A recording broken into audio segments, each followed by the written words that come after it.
Good evening and welcome to another Blake Society event. We've got a world exclusive for you this evening. We have the creators of the animated film Fragments of Experience, who are going to be talking about the film that they've been making over a 3-year period. A film which will have its full premiere on Friday evening, and information about that is on the website, and I think will be put into the chat as well. And you need to register for it, but it's entirely free. But tonight we have Dan Norman, the director of the film. We have Marianna Suri, soprano singer and producer, and Mark Bowler, who did the music and some extraordinary work with AI animation. And they're going to be having a conversation amongst themselves about the process. And I would ask them really to turn their mics and cameras on and introduce each other and talk about this extraordinary thing that you've been doing for 3 years. Thank you very much, Stephen. Hello, everybody. I'm Dan Norman. Partially true what Stephen said. I'm one of the directors of this film. There's quite a few directors involved in different ways, and I am the founding director of Positive Note Productions, which is the production company that's involved in making this. And we have Marianna Suri, who's our soprano and also a producer of the film, and who, as you will hear, planted the seed for the whole thing in the first place. And Mark Bowler, who wrote the music and has amazed us all with his wizarding promptography AI skills. And I think just to get started, before Marianna talks about how the whole thing got going and how the genesis of the project in the first place, we thought we'd just show you the first of our trailers. So provided I've got all my settings right here, I am going to share that with you, and then Marianna will take you from there.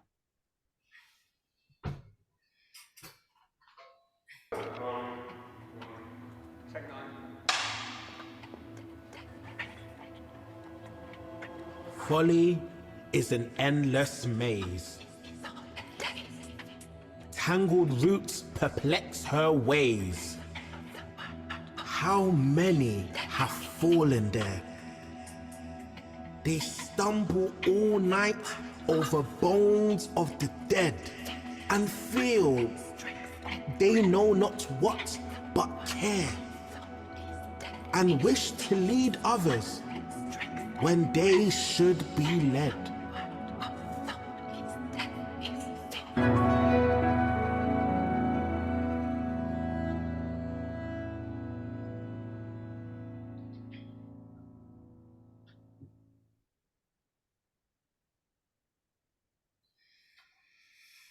Right, that was our first trailer for the film. I am Marianna Suri, as Dan said. I am the soprano that sings the songs in Fragments of Experience, and I'm also one of the producers of the film. The idea for Fragments of Experience came from a visit at Petworth House in West Sussex in 2018, I believe. I had heard of William Blake. I knew a few of his poems. I knew the Lamb, the Taverner setting of the Lamb. But I think that was the first time I'd seen paintings of William Blake in real life. And I was struck by how modern and vivid and different they were. And you think about the time that Blake was painting, this was very different from what you would expect by an artist of that time. Yes, I approached Mark in discussing a song cycle based around fragments, well, the songs of innocence and experience. And then the pandemic happened and lockdown happened. And I started seeing the poems through a different lens, and started seeing more and more of this fascination that Blake had with nature, and the way it sort of reflects our fallen state as well, as human beings, as in what we've done with nature.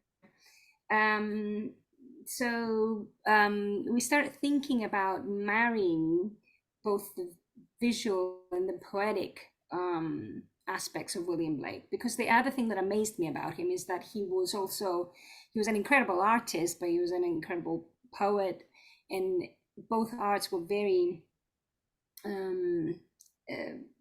vivid and equal.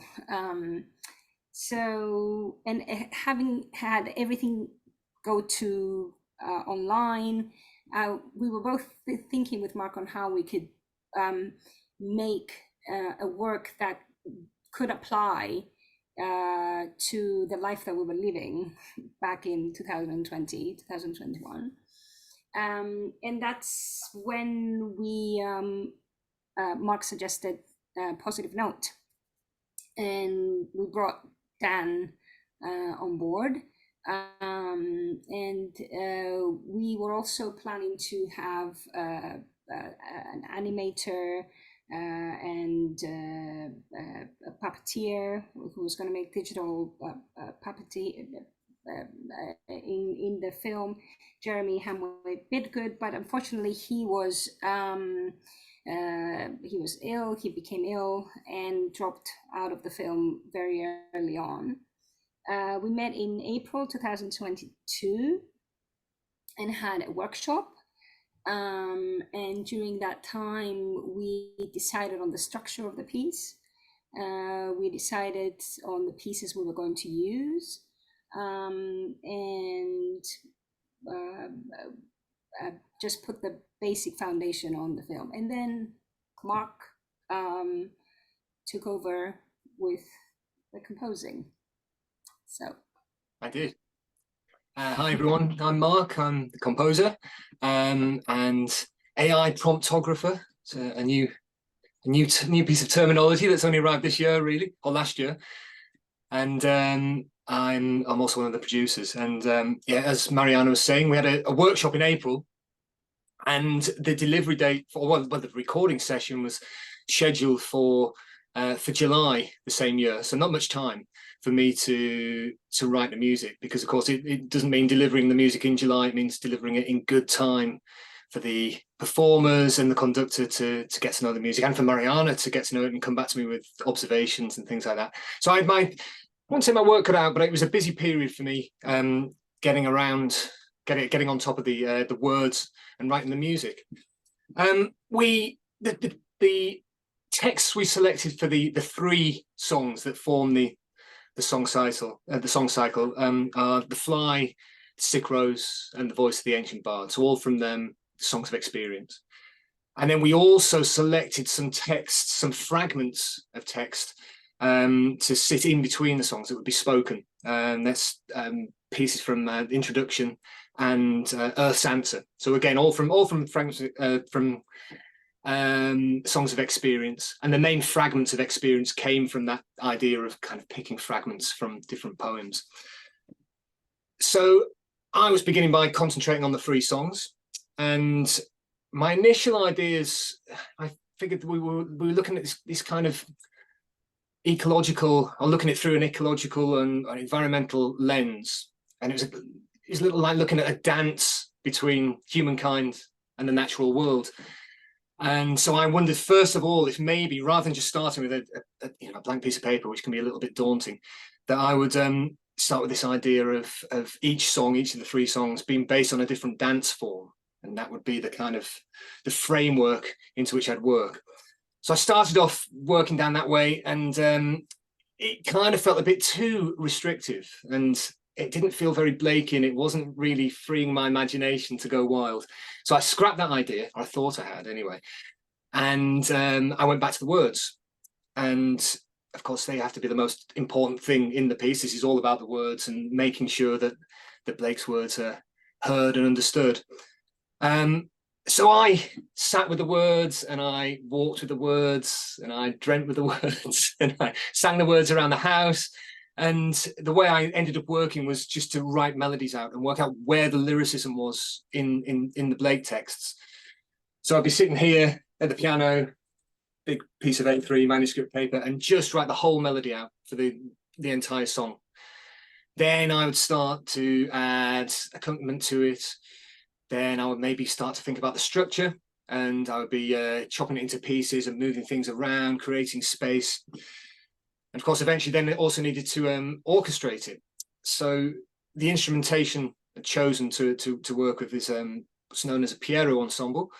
It's called that because it was first used in just over 100 years ago in a piece by Schoenberg called Piero Lunaire. And it's become established as a chamber ensemble that kind of works very well with the voice. It works very well just on its own, but it works very well with the voice. It complements the voice, especially soprano, and it doesn't contain any instruments that really get in the way of the voice, which is a careful consideration for a piece of this size. So the Piero ensemble is made of flute, clarinet, and in this case, doubling on bass clarinet, piano, violin, and cello. It's an ensemble I enjoy writing for, and I've written for it before, and that's very helpful when you're on a kind of tight schedule to make sure you're familiar with the instruments you're writing for and how they all work together. But also, it's like a tiny little orchestra, and you can get so much color out of these 5 instruments. And also, there are instruments in there that can create some fantastic effects. So when we play the preview of The Fly later, you'll be able to hear how I've kind of tried to emulate musically the sound of a fly on, well, specifically on the stringed instruments and on the bass clarinet. Yeah, so maybe is it now a good time, Dan, to play trailer number 2 and introduce our musicians? Introduce our wonderful team of musicians. Here we go.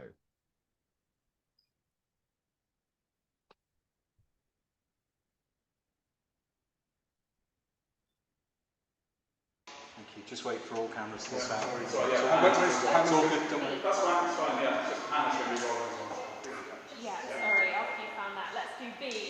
Yeah, okay. So this would be take 16 and it would be March 21. GH5 piano rolling. Copy. Yep. Yeah, so Take 16.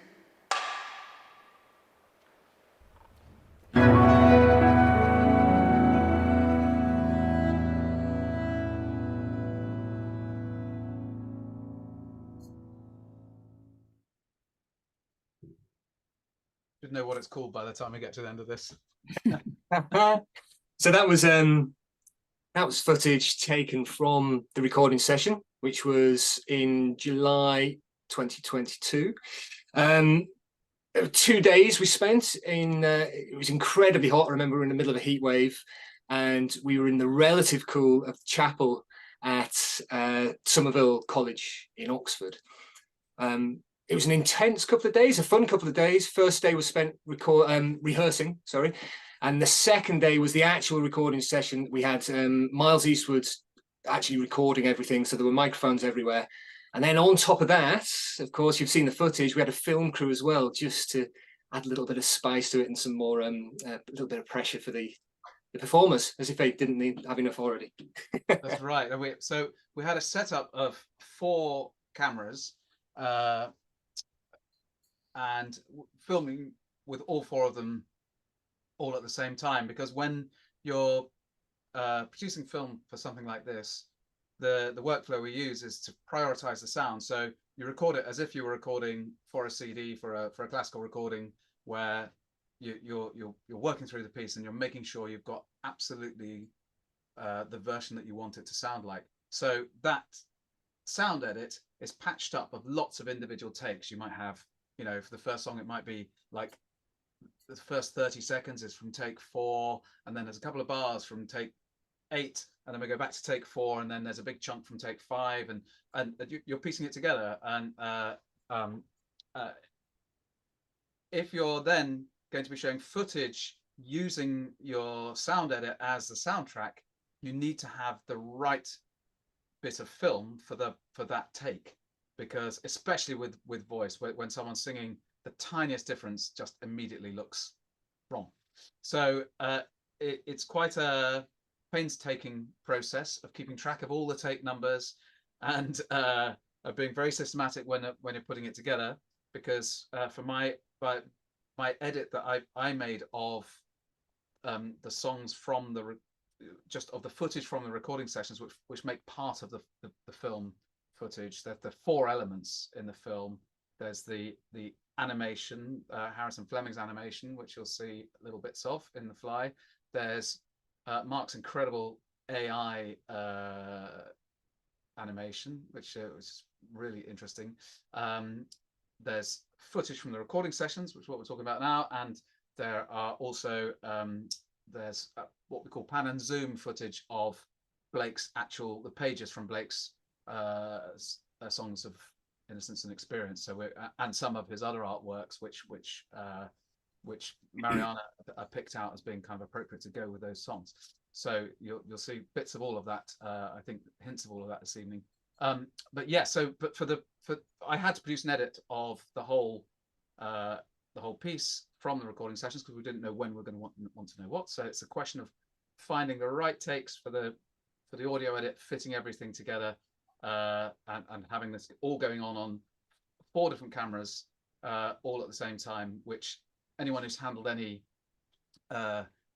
video footage on a computer, or just trying to store it all, will know that consumes a massive amount of data, and huge, you know, lots of big hard drives flying around.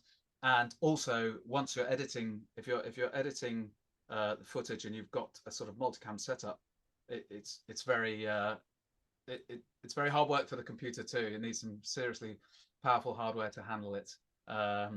But it's a fantastic challenge, and a really it keeps your mind alive, I can tell you that much. So I thought, just to give you a flavor of that, we've got footage here from just one take, and you'll see in this, you'll see a little bit of the process for one of those takes, how we start. We had to get all the cameras rolling before we start, and then we get the audio edit number, and then we do the take. And in this case, it goes a bit wrong. The producer, you know, gives some notes and says, try it again. They keep everything rolling because it's just a small note. Try again, and then actually the take then goes wrong and stops earlier than it would have done, and it's actually one that ended up on the cutting room floor. But I think you'll get a flavour for this. You'll see the 4 different camera angles we were using all the time, and a sense of how one of those, how our workflow kind of worked on the day. So I'm just going to share that with you now. Please shout at me if I get this wrong. Camera turning over. Rolling.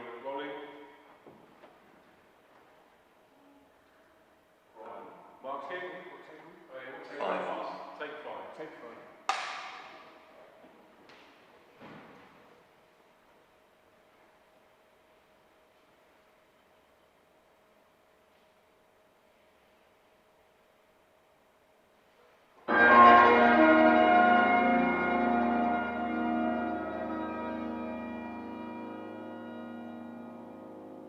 Sorry, can we check the tuning on that chord? Yeah, we did tune. Still rolling. You did. Just keep rolling. Yeah, I'll leave it rolling. And we'll start again. Still rolling. I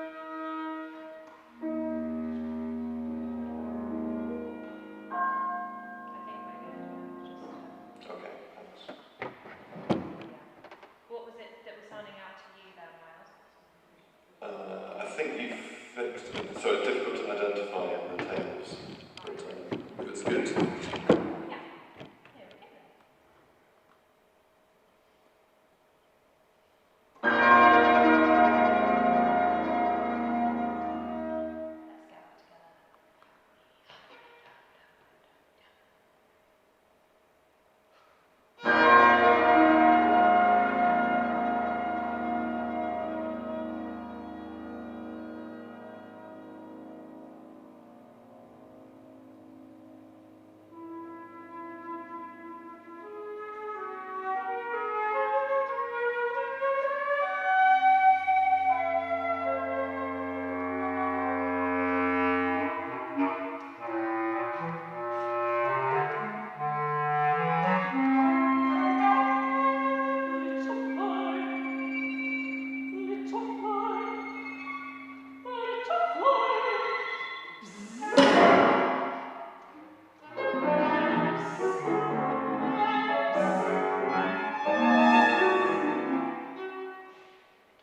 Cut there.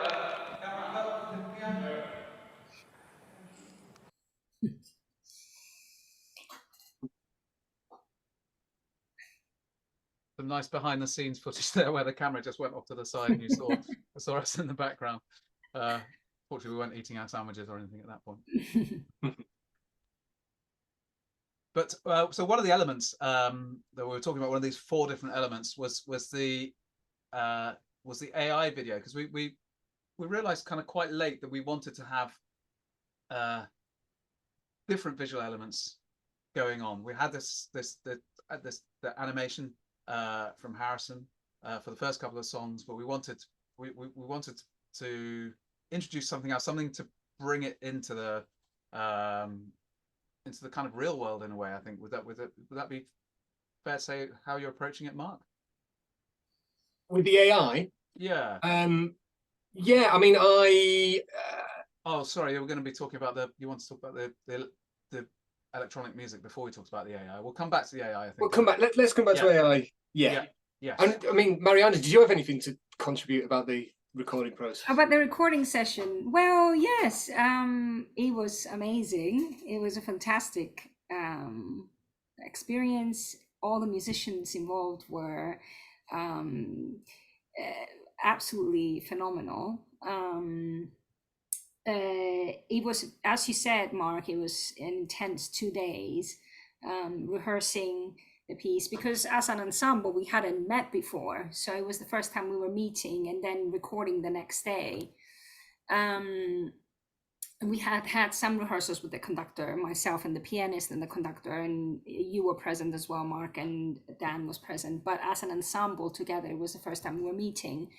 And obviously the recording session is very long, so it was definitely an endurance game.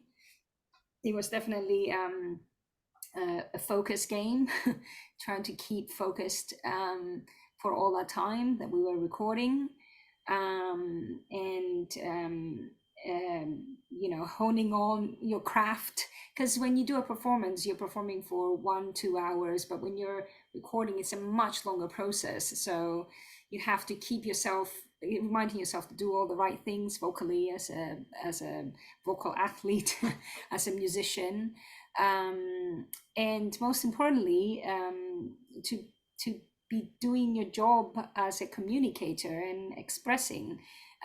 This was about William Blake all along, so the text was incredibly important to us, and for me it was really important. I got the text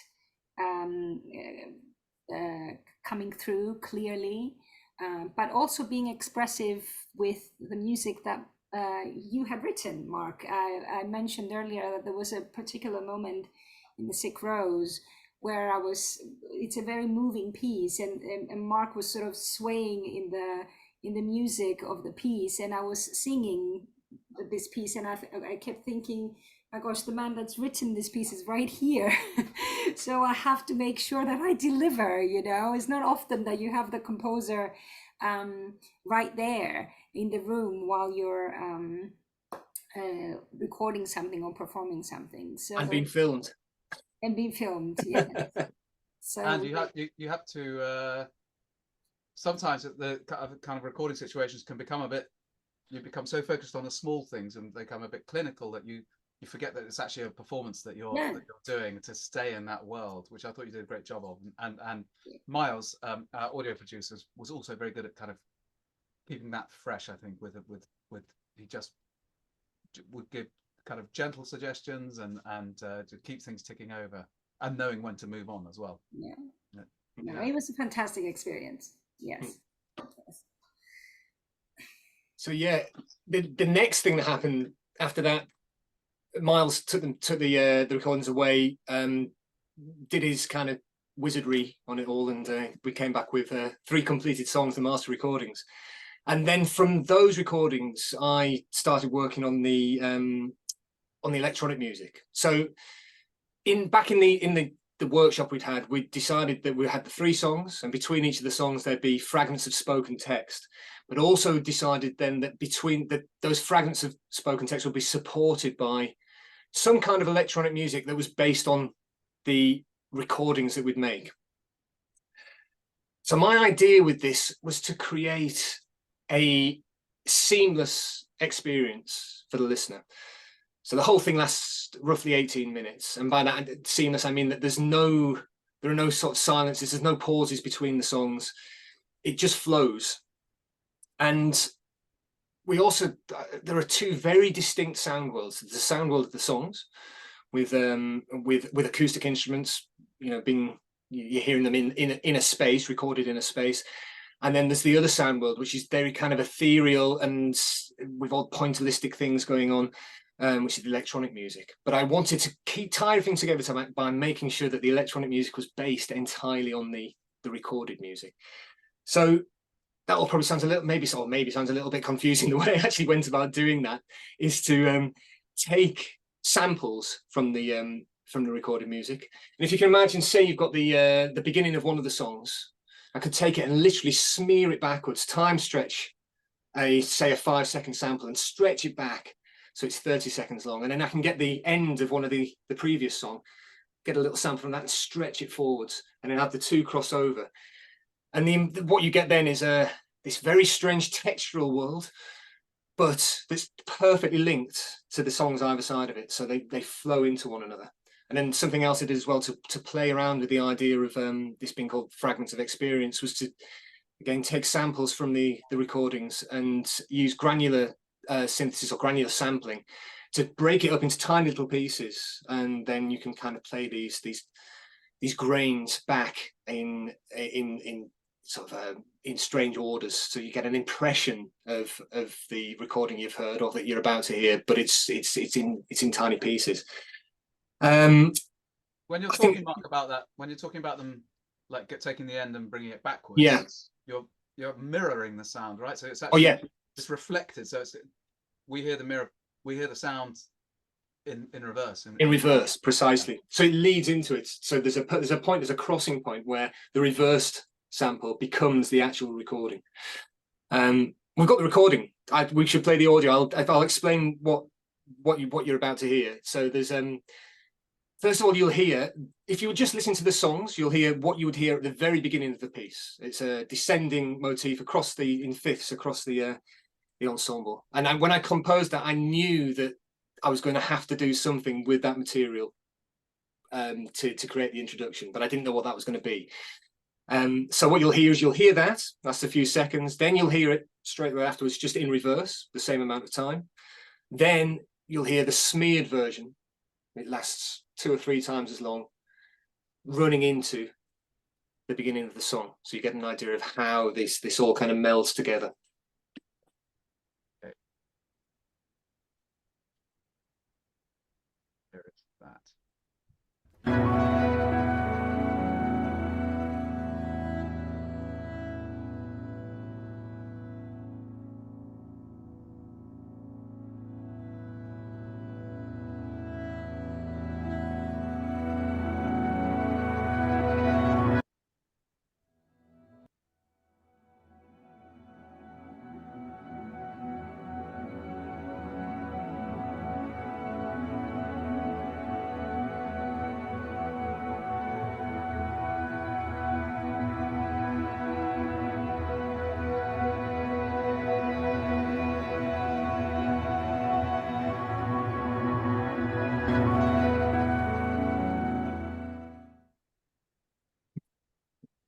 So once we had this glue music, as I was thinking, gluing the songs together, that we then needed to think about the voiceover.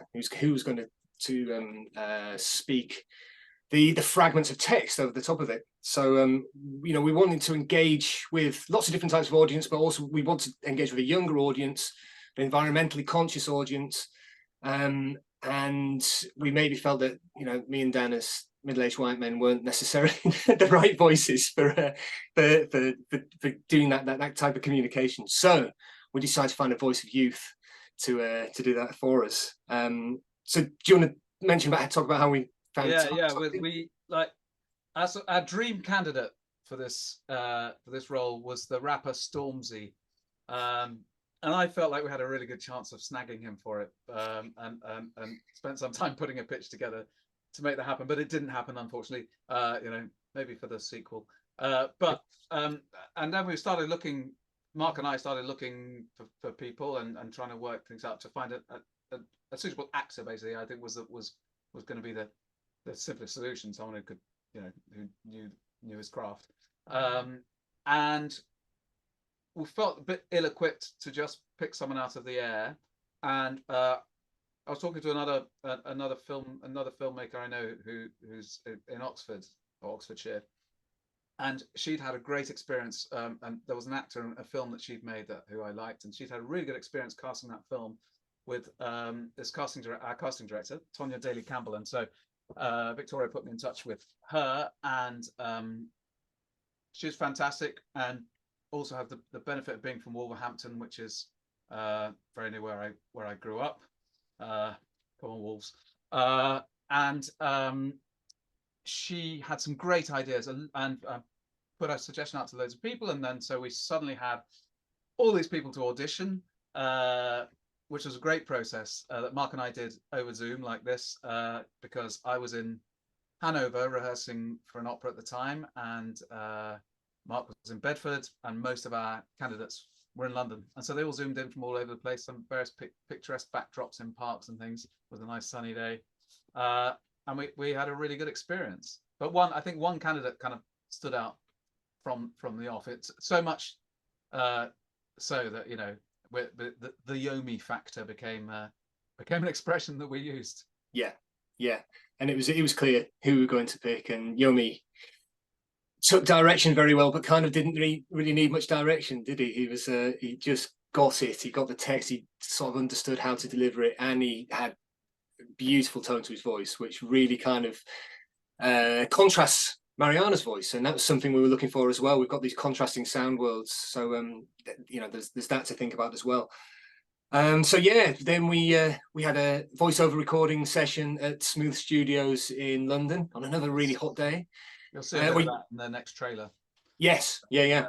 So in fact, should we play that one? Well, no, but we're gonna just play an example. Oh, we're gonna play the credits, aren't we? Yeah. In fact, yeah, okay. Well, let's play the credits then. So we're not giving anything away yet. You're going to see the end credits. This, you'll hear Yomi's voice. You'll hear some more of the smeared music. This is taken from the very end of The Voice of the Ancient Bard, which is the last song. And it'll also give you an idea of just how many people have been involved in putting this production together.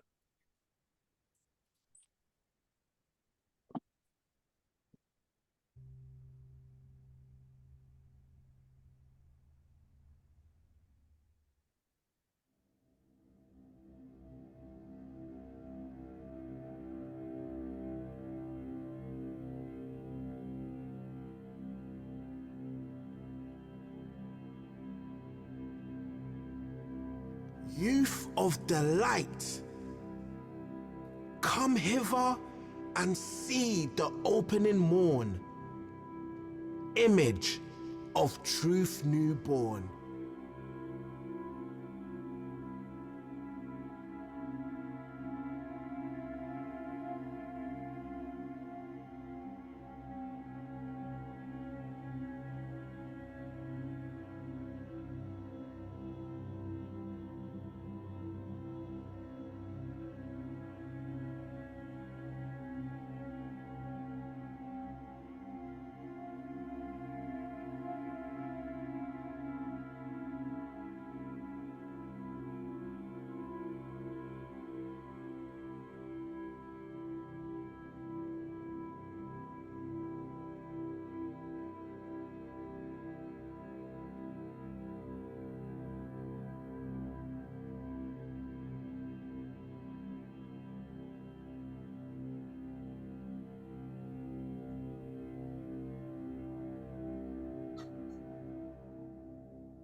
Blake's fly. There's a little Easter egg at the end for anyone who sticks around that long.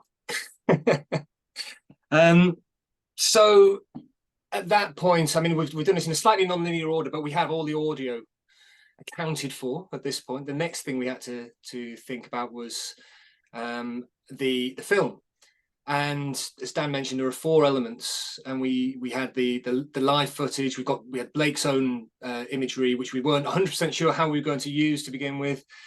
We had then we got in touch. Well, Jeremy had to bow out, unfortunately. And if you haven't seen Jeremy's work, do hunt it out on Positive Notes website. It's fantastic. And the thing that Jeremy would have brought, the reason we wanted to work with Jeremy, is he's incredibly good at telling stories visually, and this was perhaps the thing that we felt we were lacking when we headed into the recording session.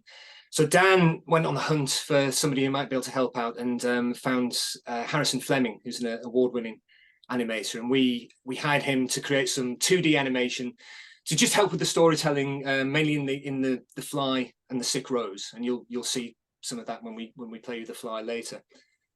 But it still wasn't quite complete. We didn't feel like we were quite there, and we've had to delay the end point of this project, the delivery point, twice now. And it's interesting because if we hadn't, the technology that we've actually used wouldn't have even existed if we delivered it last year. What I mean by that is at the beginning of this year, AI video became possible in a really usable form to home users, to commercial users. And I'd been playing around with this at the beginning of the year, and I put out my first video for another project in March. It was half a year ago that this technology became available. And I just had this gut feeling that we could do something really spectacular with it, and something that's kind of just would make the project stand out and feel very much of its time now. And this is brand new technology. It's brand new technology to achieve something visual, and there seemed then to be a parallel with Blake creating new printing processes to be able to realize his work in a visual way as well. So it felt like a sort of a good track to be on. So yeah, I created a bunch of AI videos that work in amongst all the other kind of visual footage that we have. Maybe we could play the third trailer. I want to see that. Let's see a bit of that in the process, and you'll get to see a little bit of Yomi in the recording studio as well on this one.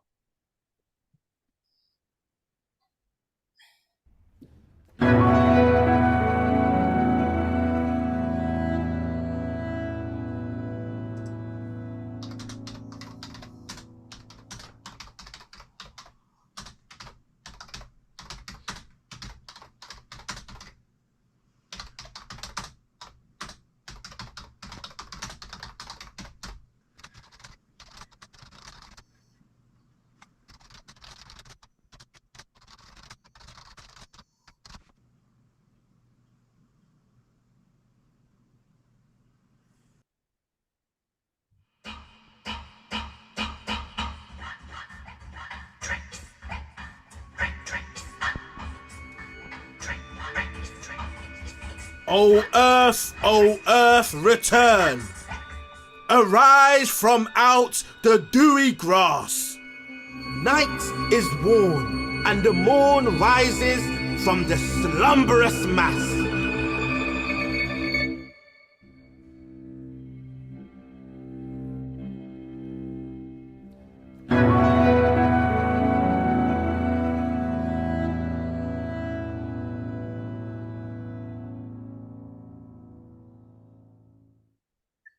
Yeah, you got a little glimpse there of the promptography, as it's now become known. And on the one hand, it's as easy as it looks, and any of you could have a go at this. The system I use called Kyber, and you type in a prompt in natural language of just the what you want the AI to produce a video of. You type in a second prompt, which is some stylistic suggestions. So the way I did that was I kind of kept all the stylistic suggestions fairly similar for everything I made to kind of keep that tied together in one world.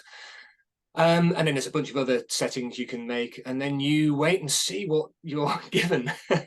And if you want to make a one-off video, it's loads of fun. It's great. You can create some eye candy very quickly. It starts to become a little more of a kind of skill. It's still a bit of an art as well. When you want to try and make something with some narrative structure, or when you want to really kind of hone in and go, I need you to do this thing.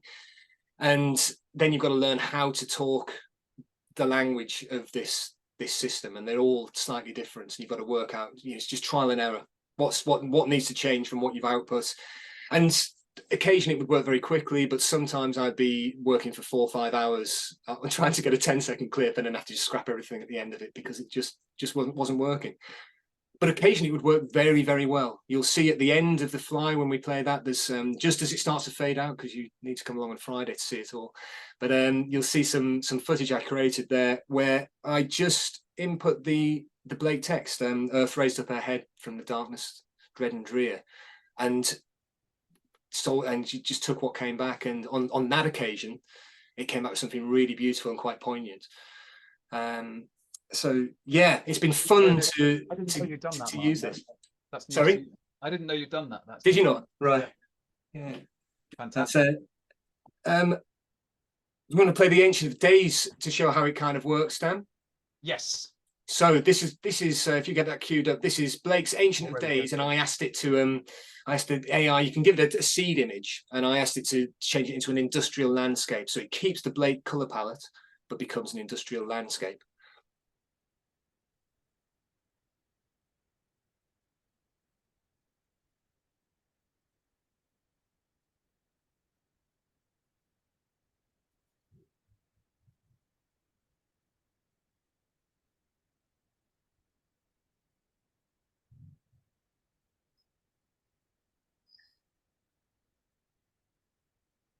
There we go. A little bit of a Blake on AI.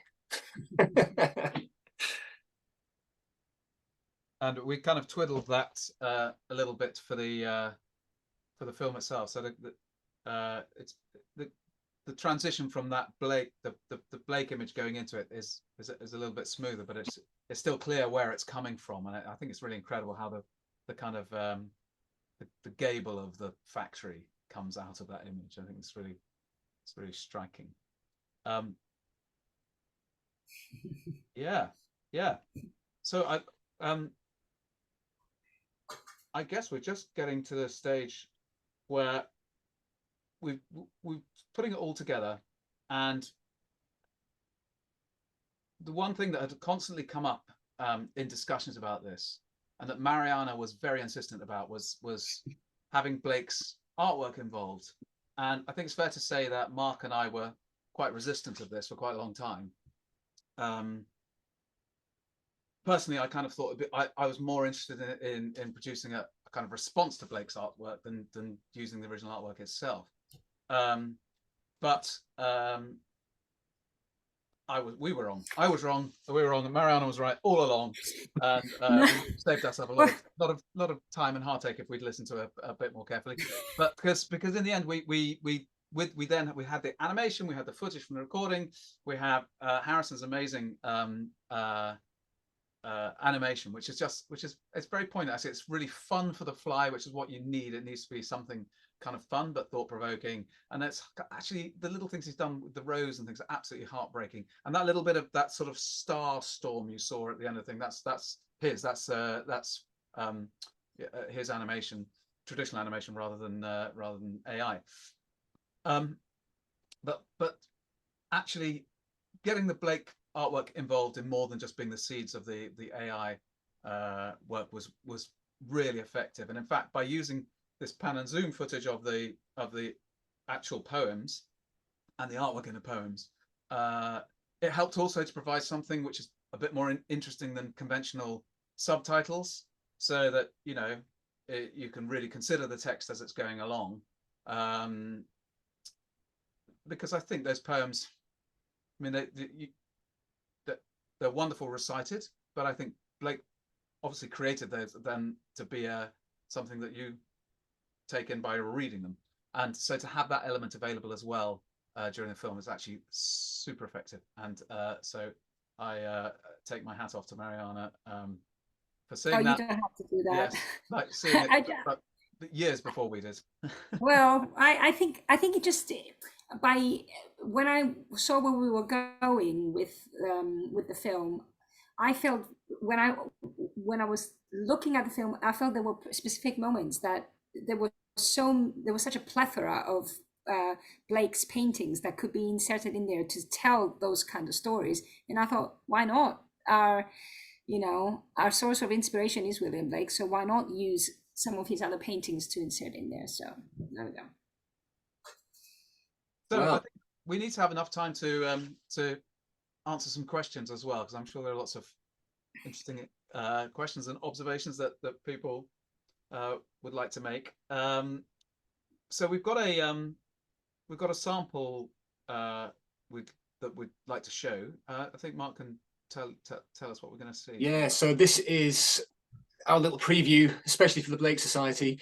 You're going to see roughly the first 6 minutes or so of the overall film. So you're going to see the introduction and the fly, and then just a little bit of the next kind of glue section afterwards, before we prompt you once again to come along on Friday evening.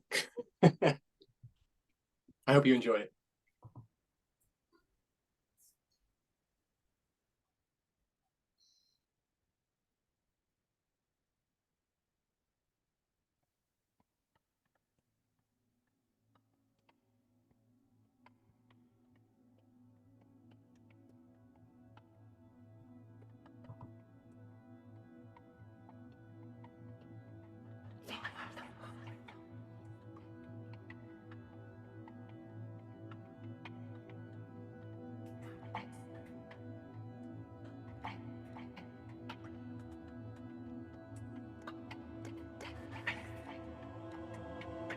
Folly is an endless maze.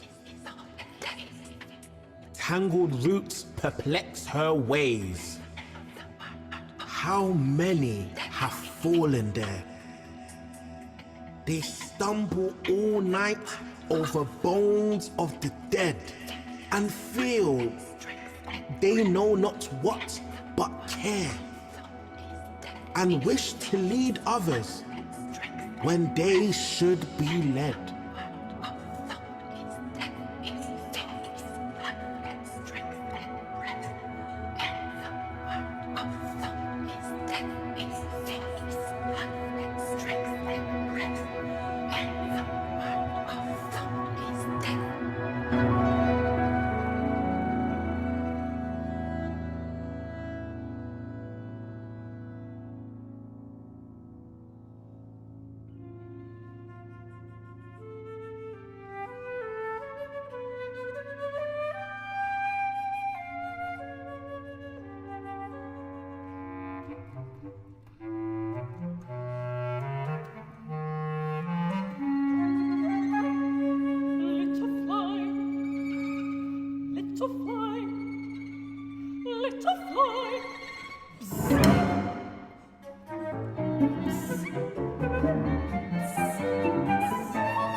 Earth raised up her head from the darkness dread and drear.